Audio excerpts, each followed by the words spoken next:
My name is Christelle and I live in Southampton with my family. I would like to ask you a question. Can you guess where I am?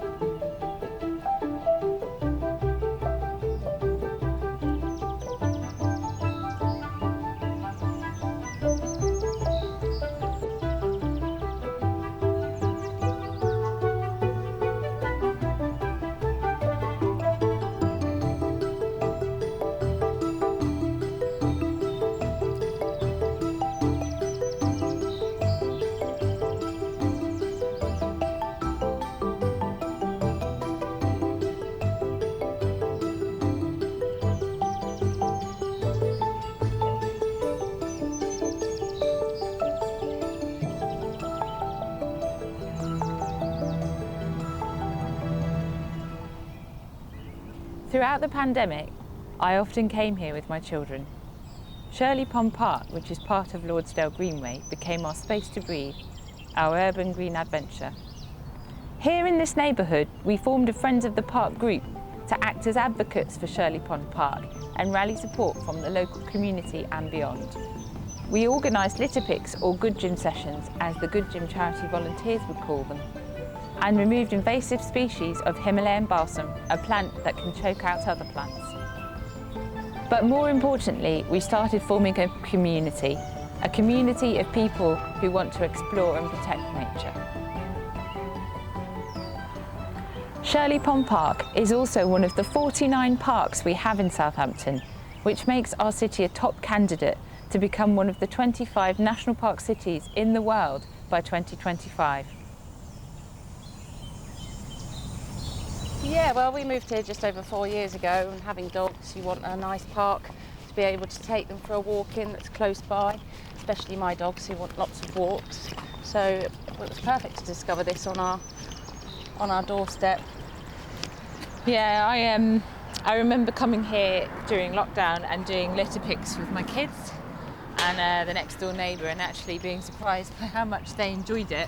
So I basically clocked on to the fact that this part of the Greenway spans all the way from the Romsey Road and then through this park, and then you can walk to St James's Park and then to the Common via relatively quiet routes that are actually pleasant to walk in or pleasant to cycle in, all the way into the city centre, apart from there is a ditch.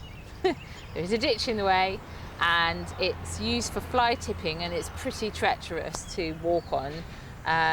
So I approached the council, the councillors who spoke to the housing association on the other side about some changes to the ditch. And I'm pleased to say that we're promised those changes will be being made to make it basically safer for pedestrians. And what actually motivated me was my daughter wants to cycle to school. She's 11, she's going to start secondary school, and she'd be able to cycle via really safe routes if she could get off and walk her bike there. But it's not even safe to do that. So I'm not talking about like access for like loads of cyclists and motorcyclists or anything like that. I'm just talking about pedestrian access. Well, we both have children, so we'd like it to be more appealing for them to use. There was the idea of clearing out some of the areas and then making it more accessible for that forest style feel or bushcraft as children start to get older, just so they have got a space to sit down in nature and be calm, and even have activities to look at, such as a nature trail we discussed.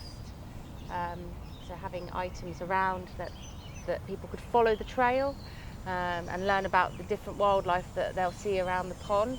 And because this is just part of such a long walk, if we could start that walk here, we could offer walks that would be suitable for a toddler or someone with mobility issues, to being able to show people they can walk all the way through these green links and along rivers. As a group, one of our aspirations has been to record the flora and wildlife around the pond, which is an activity that anyone can now join in for free. The last time it was done was 30 years ago. Today I'm meeting with Jordan, a University of Southampton student who is going to show me how to use the free technology to achieve that aim. Hi Hiya. Hey, how you doing? Yeah, good, thanks. How are you? Yeah, not too bad. Right, it's great to see you today. Yeah, thanks for meeting up. Yeah, no, it's okay. Happy to show you through how the app works ahead of tonight. Yeah. Yeah. That'd be great. Okay, cool. Yeah, no, so what we do is we just kind of find the plant that we're interested in or animal, and we kind of load up the app and click Start New Submission, and we just try to take as detailed of a photo as we can, trying to get all the features of the plant or animal in there. And then once we do that, we process the submission, and then depending whether you know what the plant is or not, you can either type in the name yourself, or it'll come up with a list of suggestions that it thinks the plant is or animal. Cool, so it's a great tool for learning and discovery. You don't have to know anything about ecology fundamentally.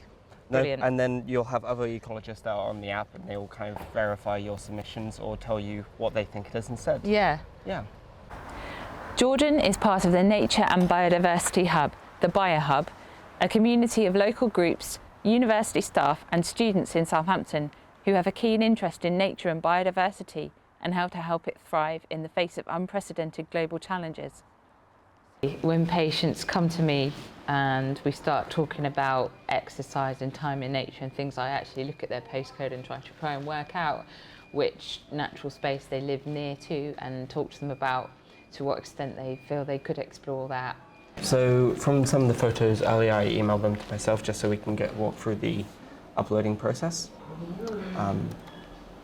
And then this is one I took earlier and I emailed to myself. So this is what it reckons the plant is, kind of the family it's a part of. And then we go on location here, kind of just zooming into Southampton. And we were just outside the Centenary building. Yeah.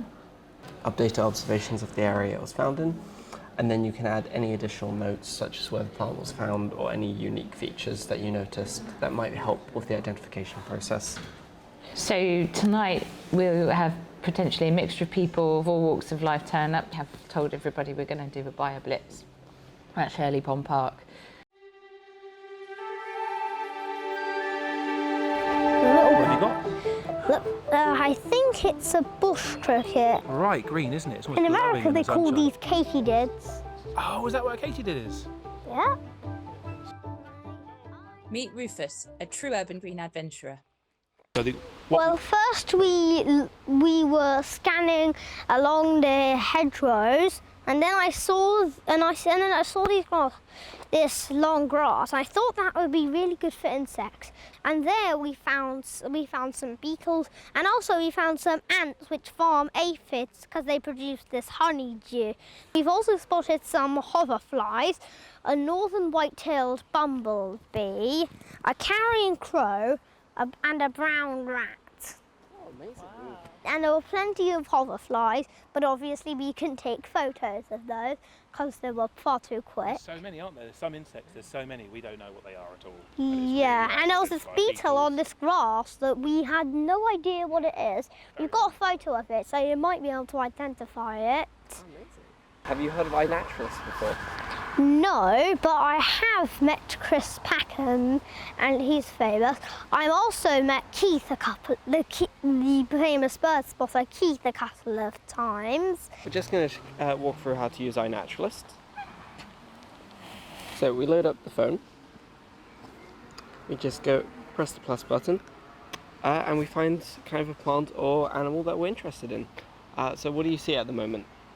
Well, I see there's three.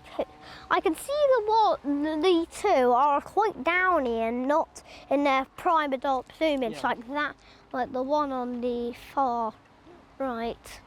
Yeah. What about plants? Should we try plants? Oh, We're just learning about plants. well, I think we explained it. This might be hogweed, maybe? Yeah, I think you are right there. Hogweed. Hogweed. It's. And they can see the flower. It looks a bit like cow parsley. It does. So yeah, so they're all part of the parsley family, and you can kind of see where they used to be the flower heads. Yeah.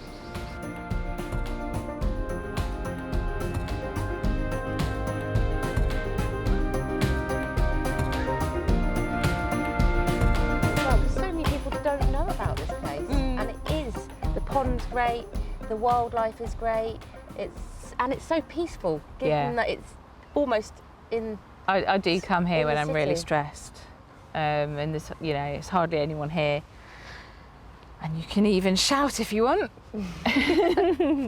Of course. And another thing I noticed when I moved here was the amount of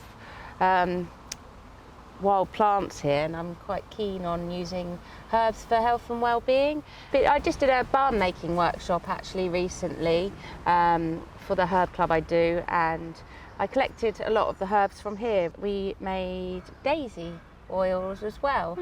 So daisy is a bit like arnica, in that it's really good for bruises, so especially good if you've got little ones that fall over all the time, or you're clumsy.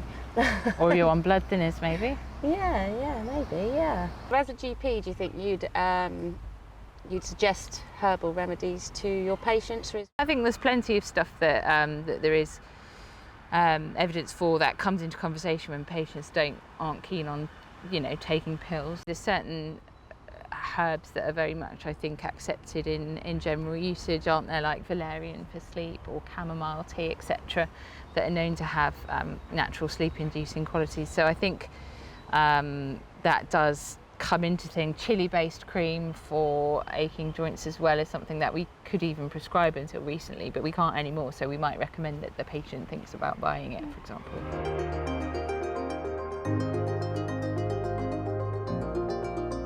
We are hoping that this short film has tempted you to look at green spaces near you with fresh eyes.